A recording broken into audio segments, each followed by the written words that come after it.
Teenagers today spend an average of 7 hours a day on their phone. While there has been an increase in social media platforms online, there has been a heavy decrease with teens with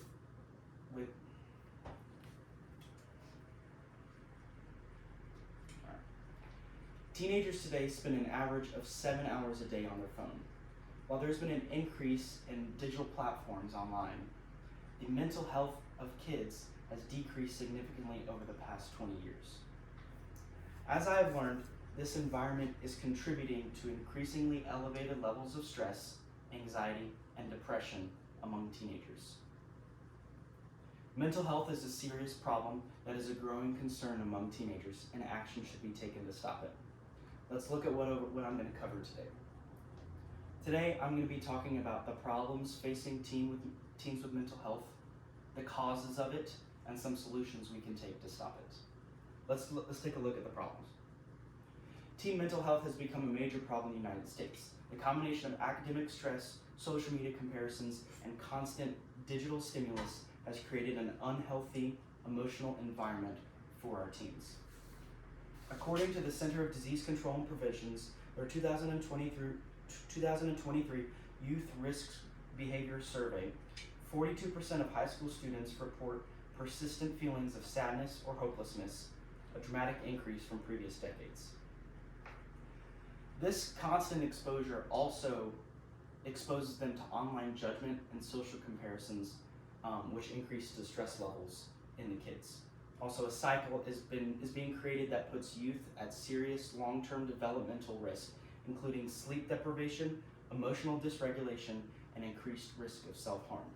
A 2023 report from the American Psychological Association cites more social media exposure exponentially increases the rate of vulnerability to anxiety, feelings of loneliness, and negative self-evaluation for adolescents.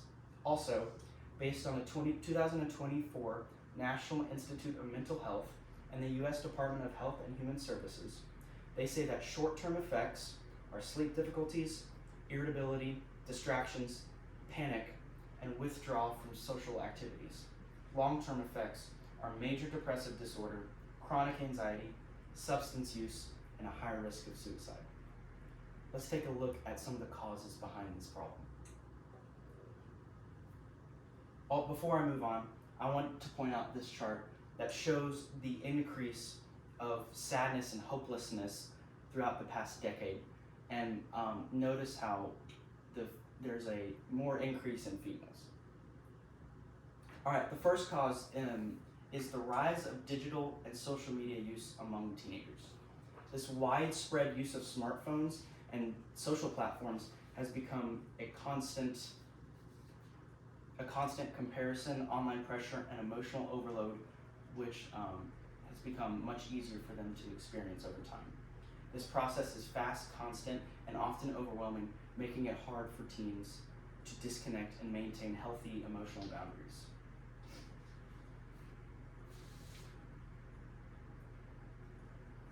The second cause that I think is limited access to mental health resources for teenagers.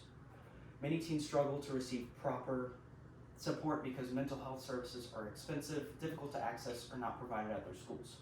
This lack of access pushes teens to cope on their own, increasing emotional stress and worsening their symptoms.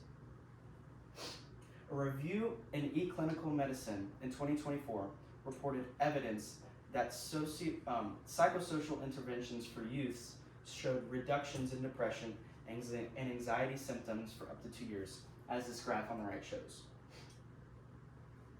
Also, according to Alzocan Server and the Journal of Child Psychology and Psychiatry, in 2023, they say that psychological and socio-social interventions produce moderate and meaningful improvements in depression and anxiety among adolescents across many environments.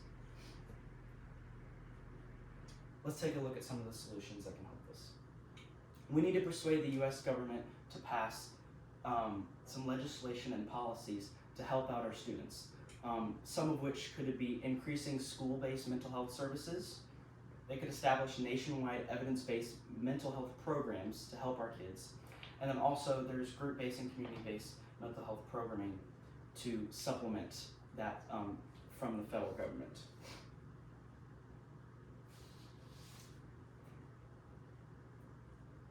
Let's take a look back at what I talked about.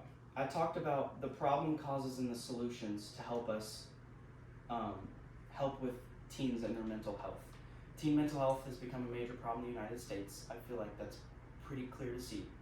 The rise of digital and social media use, as well as the limited access to mental health for kids, only makes that worse, in my opinion. And I think that we should persuade the U.S. government to pass some legislation to help with this. Zig Ziglar said, "You don't drown by falling into water, you only drown if you stay there." And I think that that's a good representation of what we should take to help our kids with this. Thank you so much. My name is Drew Sears.